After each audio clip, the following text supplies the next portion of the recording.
Range Time, back in the shop with another reloading tip. Today we're going to be taking a look at me correcting a mistake that I made yesterday. So I picked up a couple of new die heads for the Dillon 650 back here, and I've got a set of 380 ACP dies installed in this one, and I've got another one back here behind me with 45 ACP in it. And I'm getting ready. Well, yesterday I set up the 380 dies, got everything adjusted, and got the powder dump set on it. And I've got a new powder dump system here. And real quick, let me show you what I've got. And I've also got this new Armanoff quick release powder adjustment or powder holder thing here. It's spring loaded, makes it really nice to change. So I've got this new click dial adjustment for my powder back here, and I think I've used it once before with 9mm. And so I was adjusting on this yesterday, and the changes were coming fairly slow, and I was dropping powder and going over the scale and weighing it, and thought I had everything where I wanted it. I was shooting for 3.2 grains of powder, and had everything set. I checked it 3-4 consecutive cases. That's my normal routine when I'm just using the old screw that was in the back of it. And the Dillon powder drops are rock solid. When you get them set, they don't move. And so once I had 3-4 cases in a row that confirmed my powder charge that I wanted, I took off loading. And I'm in probably 100 cases, and I decided I'm going to stop and check one.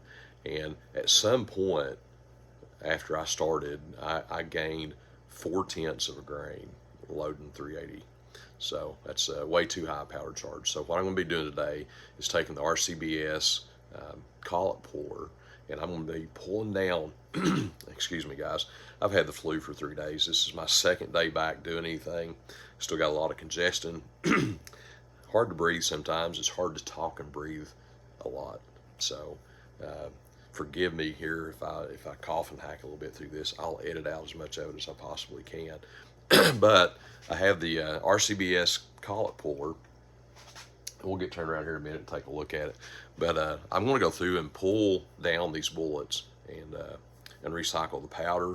I'll have to resize the brass, and then I'll run them back through the Dillon and reload these again. So let's turn around here and take a look at this. So real quick before we get started, I want to mention a couple of other things. So I have an affiliate marketing website. I have partnered up with over 160 plus companies.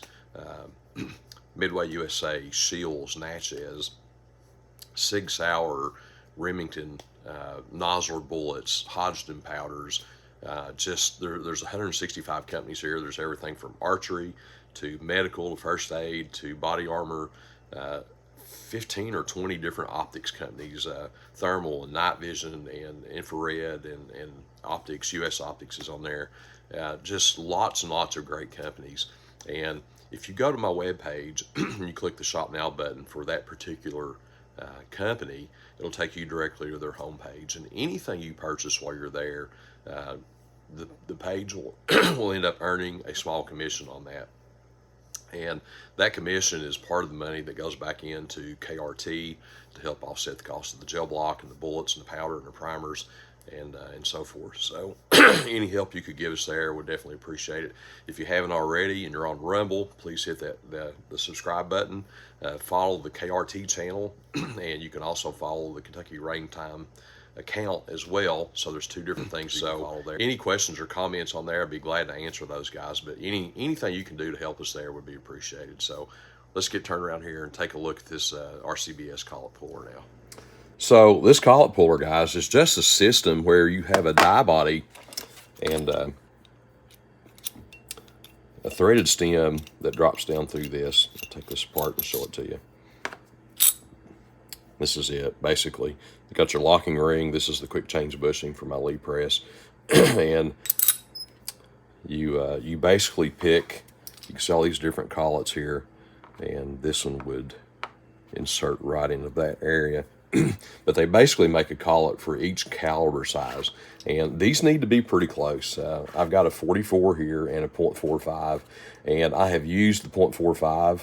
It took me months to find a 44 in stock and to be able to purchase one, and I used the 45, but you had to really crank it down on there, and it's not really good for them. So even a hundredth makes it, or a hundredth here makes a big difference in these. So we have the .35 cal right here. This is one I use for 380, 9mm, 38, 357, and we just thread that in there. And what happens here is, as you crank the handle down on this,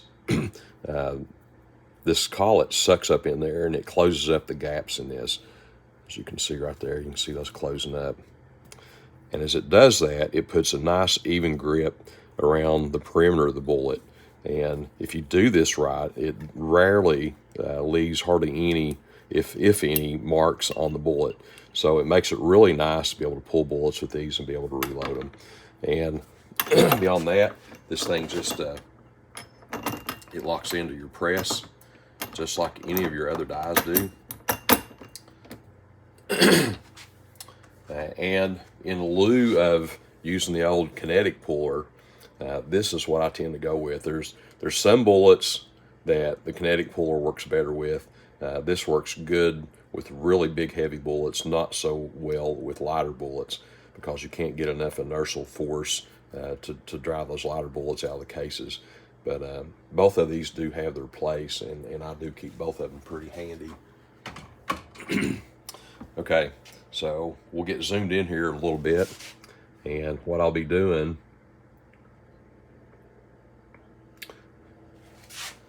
I've got a pan for my brass, a pan for the powder, and this is the same one of the same pans I used to dip powder out of when I'm actually hand weighing powder.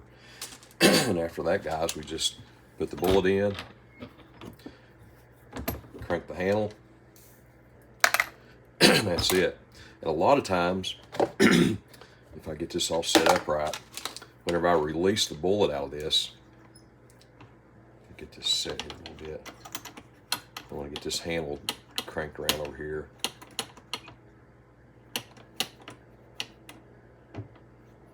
To where it tightens on this side of the press. Okay.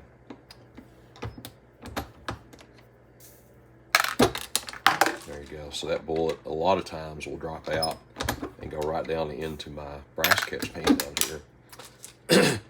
If not, it'll go into the primer catch pan like that one just did, and occasionally they'll roll out onto the floor. But as aggravating as this is, it's still not near as aggravating as if we were going to try to use the kinetic puller for all these. So different brass has different neck tension. This 380 has hardly any neck tension on it at all. This is a Barry's plated bullet.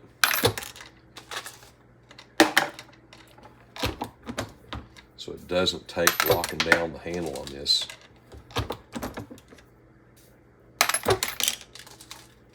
Super tight. Bigger bullets with bigger, thicker, heavier case walls will require more tension to lock the bullet down into the collet.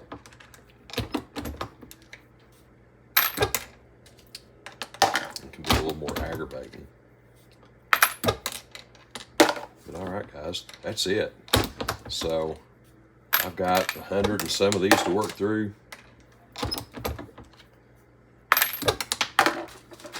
I'll get these finished up and be back with some commentary here at the end of the video. I loaded these last night, and once I figured my mistake out, I just set everything to the side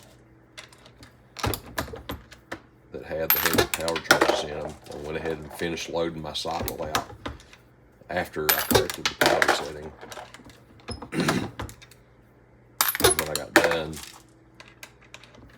I said it was my first day back in the shop after having the flu, and I did not feel like standing out here doing this last night, so I saved this portion of it for today.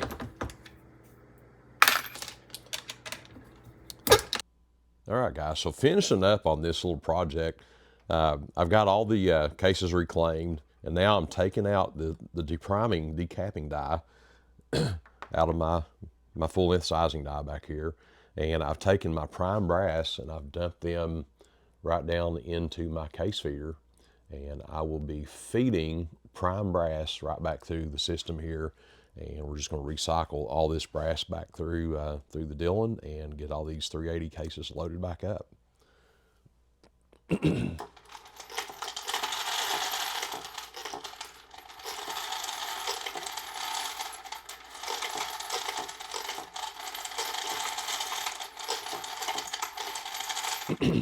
The mirror up here on the ceiling is a nice little touch to look up and see exactly what's down in your case feeder, how many you got left, or if there's an issue going on. So, all right, guys, we're going to get these loaded back up, and you know, these unload almost as fast as they load on the Dillon. So it wasn't a horrible experience. It didn't take very long at all to get all these things reclaimed and get back up and going again.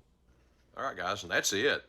Other than selecting the right collet to install in the puller, it's that simple. So you get your brass back with your primer intact, no damage at all here. Sometimes you use the kinetic pullers. It actually will break up the priming material under the anvil and the primer and damage the primer. So you get your brass back intact. The bullets come back out. And let's see if we can get this up here where you can see it. There's a very thin ring in this bullet. This is not from the puller. This is from where I had it crimped.